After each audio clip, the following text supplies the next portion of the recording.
Sobat Pintar, apakah kalian masih terkendala dalam menyelesaikan persoalan transformasi Lorentz? Perkenalkan, saya Sally, guru ahli fisika dari kelas Pintar. Di sini saya akan berbagi cara pintar untuk memahami konsep materi fisika dan memecahkan soal terkait mata pelajaran ini. Dan kali ini, saya akan berbagi cara cepat untuk menyelesaikan persoalan transformasi Lorentz.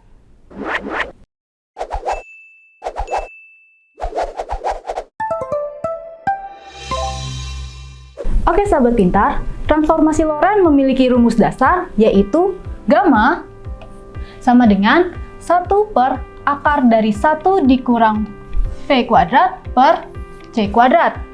Dengan gamma adalah transformasi Lorentz, V adalah kecepatan benda, dan C adalah kecepatan cahaya yang besarnya itu sebesar 3 kali 10⁸ meter per second. Nah, kemudian ada penggunaan transformasi Lorentz. Transformasi Lorentz digunakan untuk mengetahui perubahan ukuran benda yang berkecepatan tinggi. Nah, perubahan benda tersebut yaitu kontraksi panjang, dilatasi waktu, massa relativistik, momentum relativistik, dan energi relativistik. Oke sahabat pintar, sekarang kita masuk ke bagian terpenting dari video ini, yaitu cara cepat untuk menyelesaikan persoalan transformasi Lorentz. Nah, di sini ada contoh soal, yaitu berapakah kelajuan sebuah partikel agar partikel itu memiliki massa 2 kali massa diamnya.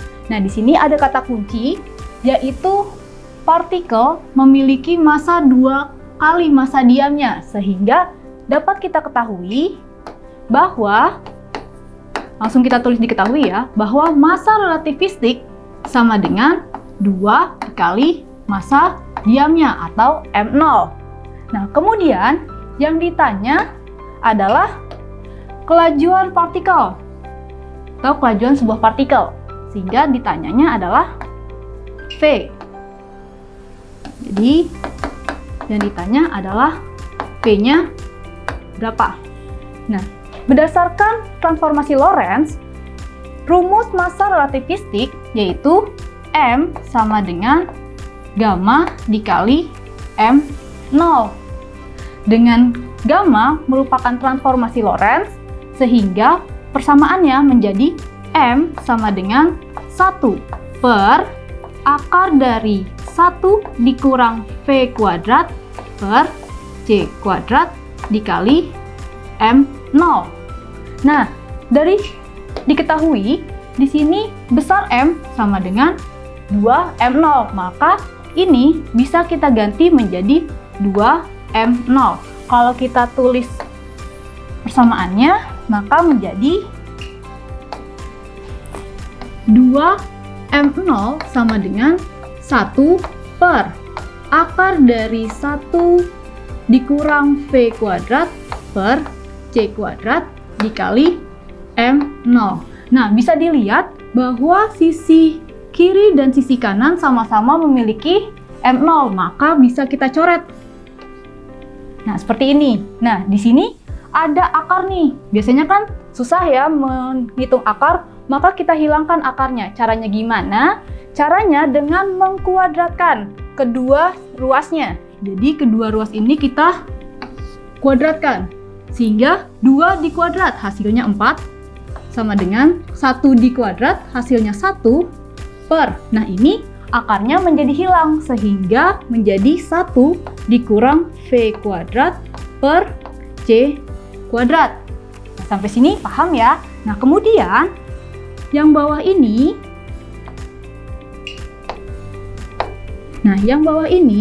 kita kali silang ke 4. Sehingga diperoleh 4 dikali 1 dikurang V kuadrat per C kuadrat tutup kurung sama dengan 1. Nah, di sini 4 kali 1 hasilnya 4.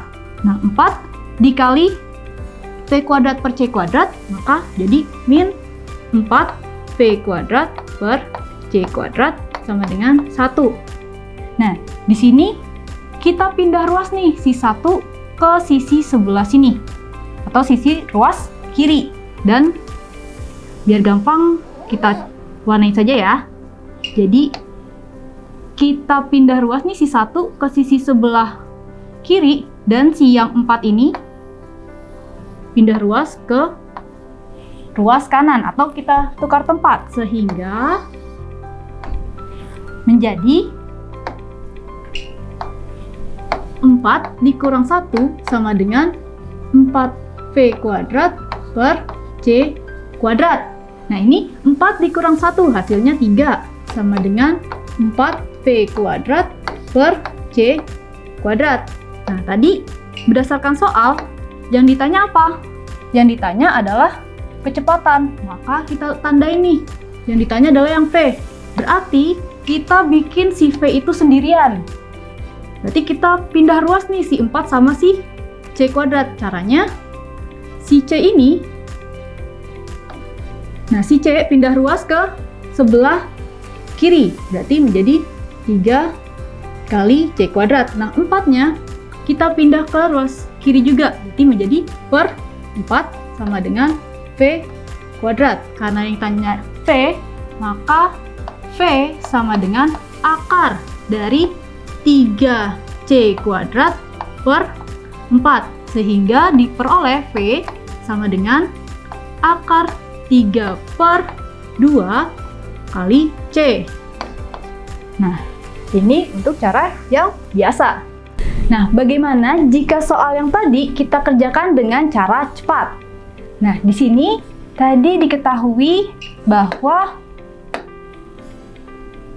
massa partikel itu 2 kali massa diamnya, sehingga diketahui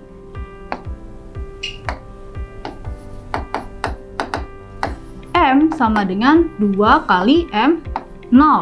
Kemudian yang ditanya adalah kelajuan partikel. Yang ditanya adalah V sama dengan berapa? Nah, di sini berdasarkan rumus transformasi Lorentz, massa relativistik itu sama dengan gamma dikali M0. Nah, kemudian dari yang diketahui, kita punya M sama dengan 2 kali M0. Maka kalau kita tulis ulang, di sini M sama dengan 2 kali M0. Nah, berdasarkan kedua persamaan ini, kita bisa lihat nih bahwa nilai gamma itu sama dengan 2. Kita catat ya di sini. Gamma itu sama dengan 2. Nah, dari sini kita bisa langsung mengetahui besar V-nya dengan bantuan teorema Pythagoras. Kita gambarkan dulu sudut siku-sikunya. Nah, ini sudut siku-siku dengan theta di sini ya. Berarti sisi yang sebelah sini adalah sisi depan, kita singkat menjadi D. Sisi yang bawah itu sisi samping, kita singkat SA. Dan yang miring adalah sisi miring, kita singkat Mi. Nah, perlu diingat bahwa nilai gamma itu akan sama dengan 1 per cos theta. Nah, ingat cos theta itu samping per miring. Jadi cos theta itu sama dengan samping per miring. Nah, karena di sini gamma merupakan 1 per cos theta, maka posisi yang ini samping per miring itu kita tukar. Sehingga menjadi miring per samping. Nah, perlu kita ingat juga bahwa besar V itu akan sama dengan sin theta. Nah, ingat, sin theta itu adalah sin demi atau depan per miring. Jadi, sin theta itu adalah depan per miring. Maka V itu sama juga di sini depan per miring. Nah, kalau kita aplikasikan pada soal, kita tahu bahwa besar gamma sama dengan 2. Maka kita tulis di sini gamma sama dengan 2.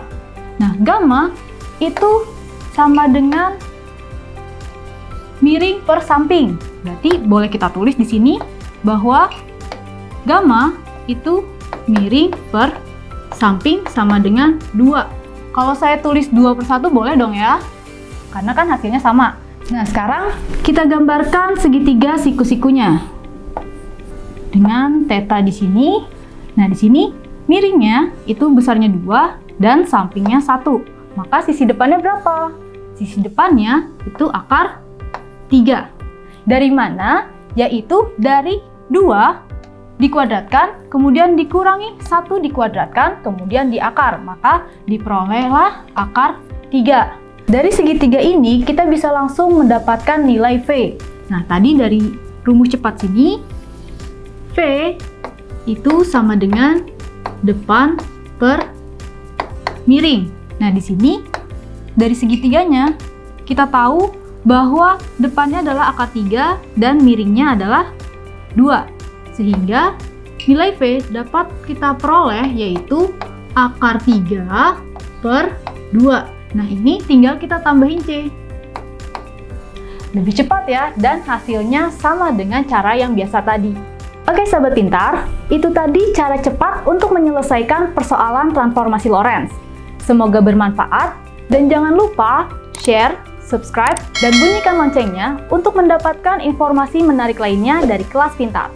Saya Sally, undur diri, salam pintar!